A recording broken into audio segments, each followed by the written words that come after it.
Quando Jesus veio ao mundo, ele encontrou um ambiente histórico-cultural totalmente preparado para a sua chegada. O apóstolo Paulo percebeu isso e disse que Jesus veio ao mundo na plenitude dos tempos. Isso quer dizer um momento ideal, um momento esperado, um momento programado pelo próprio Deus. Deus preparou pelo menos 3 civilizações para a chegada do Messias: os gregos, os romanos e os judeus. Roma influenciou especialmente na questão política, os gregos na questão intelectual e os judeus na religiosidade. O primeiro século da era cristã é conhecido como período apostólico. Isso porque os apóstolos ainda estavam vivos e batalharam com toda a sua força pela verdade do Evangelho. Paulo e os outros apóstolos convocam a igreja para batalhar pela fé que foi entregue aos santos e a manter intacto o conteúdo do Evangelho. Obviamente, essa não era uma batalha fácil, uma vez que a igreja era extremamente perseguida e os césares odiavam a fé cristã. Nero, por exemplo, incendiou Roma e colocou a culpa nos cristãos. Em consequência disso, os cristãos foram perseguidos e mortos nas arenas. Por outro lado, as perseguições produziram uma igreja purificada, tanto na vida como na doutrina. Durante o período que se seguiu à era apostólica, a igreja esteve sob a espada da perseguição romana. Um nobre exército de mártires partiu para a eternidade sob os rigores da espada, das feras e das ardentes fogueiras. Somente os que realmente eram convertidos se dispunham a pagar tamanho preço pela verdade do Evangelho. Mas mesmo assim, em meio a tantas perseguições, os cristãos aumentaram em número e alcançaram quase metade do Império Romano. Foi um período heróico para a igreja, uma vez que mesmo em meio a circunstâncias adversas, os cristãos viviam o Evangelho e testemunhavam a sua fé. Graças à bravura e à coragem dos pais da igreja, as heresias foram combatidas, o que possibilitou o surgimento da ortodoxia cristã. No entanto, algo aconteceu que mudou para sempre a ética e a teologia da igreja apostólica. No início do IV século, o imperador Constantino se declarou cristão e em 313 promulgou o Edito de Milão. Isso dava liberdade de culto aos cristãos. Os cristãos então foram integrados à sociedade romana. E não demorou para que o cristianismo se tornasse a religião oficial do Estado. Era o início da Igreja Católica Romana. A igreja, até então formada por pessoas de classes mais baixas, foi abrindo espaço entre a aristocracia. Antes que se iniciasse o IV século, os templos pagãos já haviam sido abandonados ou então transformados em templos cristãos. No século IX, não existia na Europa Ocidental quase ninguém que não acreditasse no Deus da Bíblia. Parecia ser o triunfo do cristianismo, mas na realidade, tal popularidade produziu resultados catastróficos para a igreja. Para começar, todos queriam ser membros da igreja e quase todos eram aceitos, tanto os convertidos como os perversos. Homens mundanos e ambiciosos desejavam cargos na igreja a fim de obter influência social e política.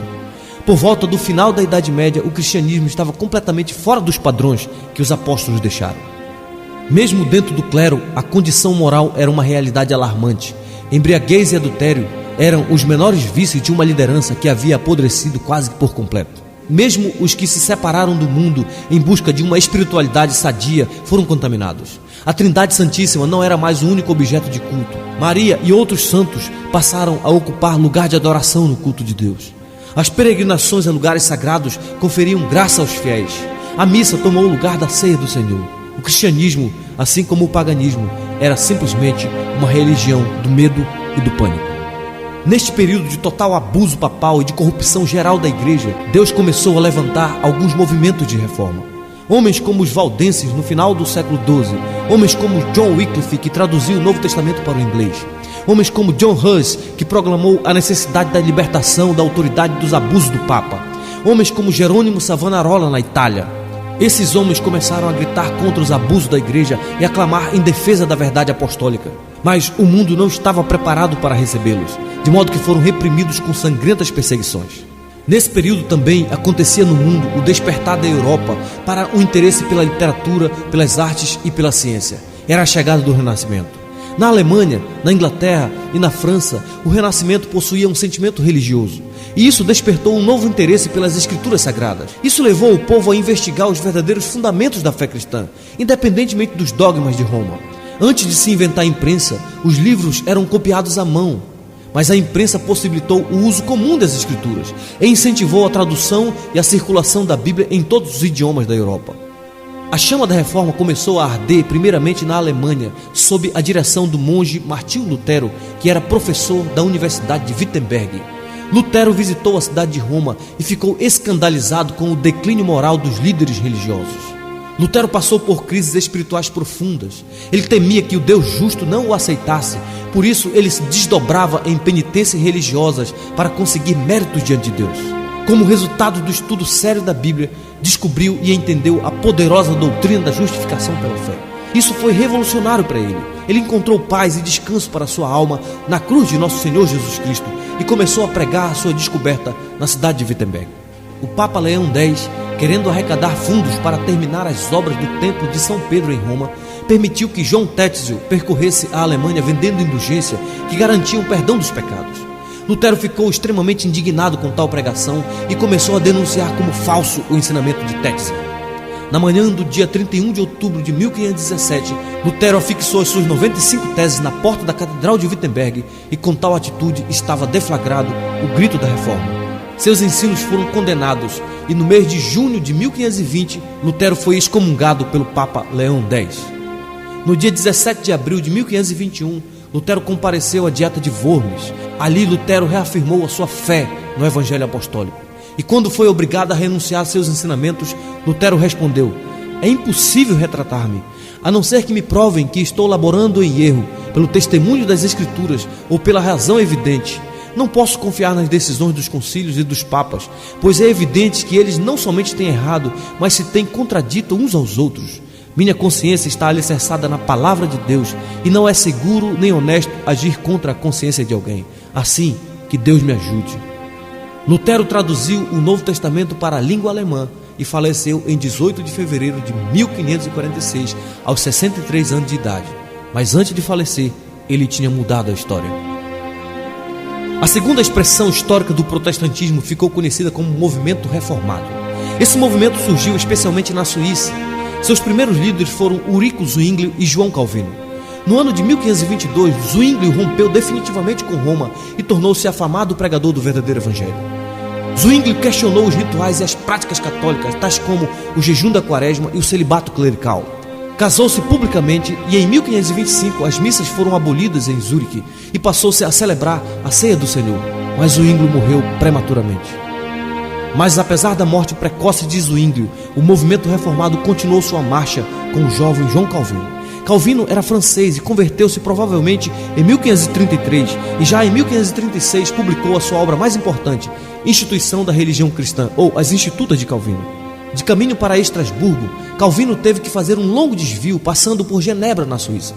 Essa cidade havia abraçado o protestantismo reformado há apenas 2 meses sob a liderança de Guilherme Farel. Quando Farel soube que Calvino estava na cidade, imediatamente o procurou e implorou que ficasse em Genebra e ajudasse na obra da reforma. Porém, Calvino resistiu a todas as propostas de Farel.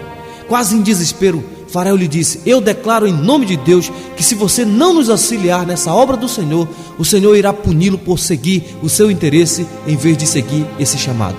Calvino ficou extremamente comovido com a ameaça do juízo de Deus e, em obediência ao Senhor, concordou em trabalhar com Farel na difícil tarefa de reformar a cidade de Genebra. Por suas fortes convicções, Calvino se recusou a dar a ceia aos libertinos e, devido a estes e outros conflitos com os magistrados de Genebra, eles foram expulsos da cidade em 1538.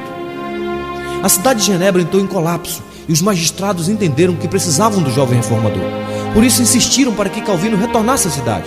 A princípio, João Calvino não aceitou o convite, mas com a insistência das autoridades, voltou a Genebra em 1541 e começou a sua obra de reforma que abalaria o mundo inteiro. Em 1559, Calvino tornou-se cidadão de Genebra e fundou a Academia de Genebra. Seu grande sonho era transformar Genebra numa cidade cristã modelo. O resultado foi que Genebra tornou-se um grande centro do protestantismo, preparando líderes reformados para toda a Europa e abrigando centenas de refugiados.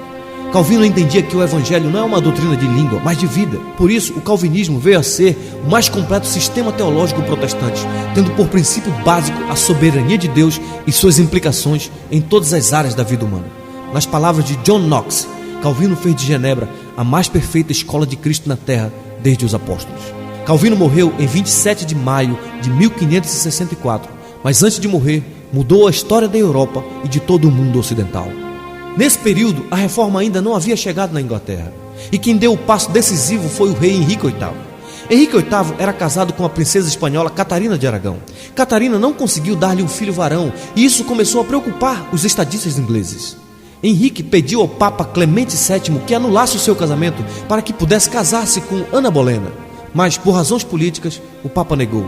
O rei então rompeu relações com o Papa e em 1534 o parlamento aprovou o chamado Ato de Supremacia e o rei foi declarado protetor e chefe supremo da Igreja da Inglaterra. Após sua morte, Henrique VIII foi sucedido por seu filho Eduardo VI. Os tutores do jovem aproveitaram para implantar a reforma na Inglaterra e puseram fim às perseguições contra os protestantes. Mas Eduardo era doentio e morreu ainda jovem, sendo sucedido por sua irmã Maria Tudor. Maria era filha de Catarina de Aragão e era uma mulher terrível, tão mal que ficou conhecida como a Sanguinária. Fez de tudo para restabelecer o catolicismo na Inglaterra. Perseguiu os líderes protestantes e em seu governo mais de 300 protestantes sofreram martírio.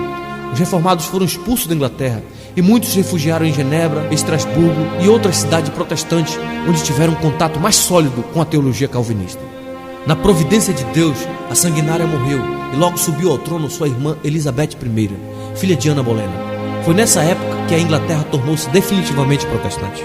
Mas o movimento de reforma na Inglaterra cresceu graças aos esforços dos chamados puritanos. Por terem verdadeiramente conhecido a teologia reformada, os puritanos queriam libertar a igreja das superstições papistas. Defendiam uma teologia verdadeiramente apostólica e um governo de igreja verdadeiramente bíblico. Buscavam uma disciplina rígida e uma vida de santidade diante de Deus. Naquela época, os puritanos levavam tão a sério a leitura da palavra que a Inglaterra ficou conhecida como o povo da Bíblia. O alvo dos puritanos era colocar a Bíblia como a única regra de fé e prática. Segundo eles, tudo o que as comunidades precisavam era de um pregador zeloso pela palavra de Deus e nada mais. Por suas fortes convicções, os puritanos foram reprimidos na Inglaterra e muitos deles foram para a América do Norte, onde iniciaram a história da nação americana. Foi na época dos puritanos que foi convocada a famosa Assembleia de Westminster de 1643 a 1649. Essa célebre Assembleia elaborou uma série de documentos calvinistas para a Igreja da Inglaterra. Dentre esses documentos temos a Confissão de Fé de Westminster, o Diretório de Culto, o Catecismo Maior e o Breve Catecismo de Westminster. Igrejas reformadas do mundo inteiro, inclusive a Igreja Presbiteriana do Brasil, até hoje adotam esses documentos como expressão da sua fé. No início do século XVII, surgiu uma forte controvérsia por causa dos discípulos de um homem chamado Tiago Armínio, que afirmava que o homem pode cooperar com Deus na obra da salvação.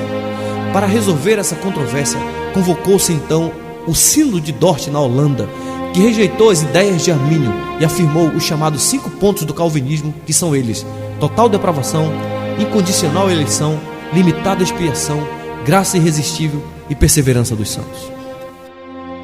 Aquilo que os nossos pais pregaram e viveram estava alicerçado em alguns fundamentos. O primeiro fundamento era a absoluta autoridade e suficiência das Sagradas Escrituras. A Bíblia é a palavra de Deus, a única regra de fé e prática, e não temos necessidade de outros meios de revelação, pois ela é perfeita em todos os seus aspectos. O segundo fundamento dos nossos pais é a absoluta suficiência de Cristo, solos Cristos. Os reformadores nos ensinaram que nossa salvação não depende nem do Papa, nem dos bispos, nem dos santos e nem da intercessão de Maria. Pelo contrário, a salvação é realizada unicamente pela obra mediatória e consumada de Cristo na cruz do Calvário. O terceiro fundamento é a suficiência da soberana graça de Deus. Juntamente com todos os apóstolos do primeiro século, os reformadores ensinaram que os seres humanos nascem espiritualmente mortos em delitos e pecados e por isso não são capazes de ajudar a Deus na obra da salvação. O quarto fundamento é a justificação unicamente pela fé na cruz de Cristo. Seguindo o rastro dos apóstolos, os reformadores sustentaram que a justificação é mediante a fé. Lutero dizia que este é o artigo pelo qual a igreja fica de pé ou cai. Deus nos declara justo por causa da justiça de Cristo imputada a nós. E por último, os reformadores tinham uma visão elevada da soberania de Deus. Nos ensinaram que Deus está infinitamente além de qualquer coisa que nossa mente carnal possa compreender. O principal lema dos reformadores era só lhe deu glória. Somente a Deus a glória. Só Deus é soberano. Só Deus é criador. Só Deus é sustentador. Tudo que existe pertence a Ele, portanto somente Ele é digno de toda a glória. Eles procuraram colocar em prática em todas as áreas da vida aquilo que Paulo diz em 1 Coríntios capítulo 10, versículo 31. Portanto, quer comais, quer bebais, ou façais qualquer outra coisa, fazei tudo para a glória de Deus. Eles casavam, trabalhavam, comiam, descansavam, escolhiam sua profissão, criavam filhos, educavam seus filhos, ganhavam dinheiro e investiam tudo para a glória de Deus. Eram práticos e dinâmicos, fundaram universidades, criaram escolas e cultivaram forte espírito missionário. Que Deus levante homens e mulheres de vigor e de coragem para abraçarmos a causa do reino de Deus na terra, aqui e agora, em nossa geração.